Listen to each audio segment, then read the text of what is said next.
En ce temps-là, Jésus traversa des champs de blé un jour de sabbat. Ses disciples qui avaient faim se mirent à arracher des épis et à manger. Matthieu 12, 1. Remarquons les paroles « ses disciples avaient faim ». Ce qu'on appelle la nécessité permet de contourner la loi en tout ce qui ne blesse pas directement le prochain, ou tout ce qui n'a pas de valeur immédiate morale. Ici, les disciples avaient faim.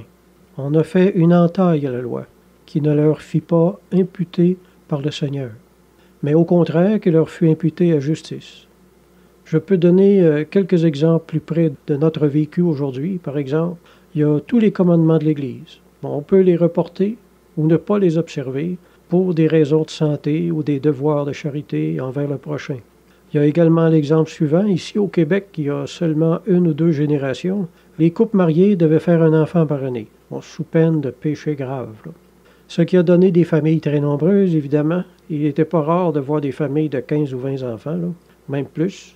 Ce qui faisait que les gens, ils crevaient de faim, littéralement.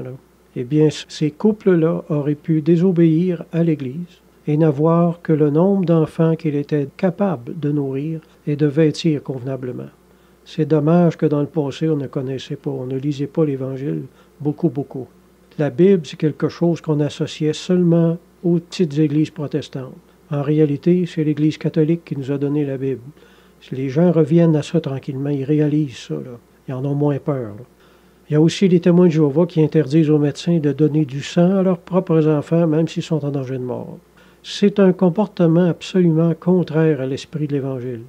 Alors, fouillez dans vos vies et dans vos propres circonstances de vie, les situations que vous vivez, puis vous allez trouver, vous aussi, des endroits où vous pourrez vous libérer de jougs absolument inutiles à porter, puis qu'on vous impose peut-être, ou que vous vous imposez peut-être, ce qui va vous rendre beaucoup plus heureux dans votre foi puis dans le Seigneur. Amen.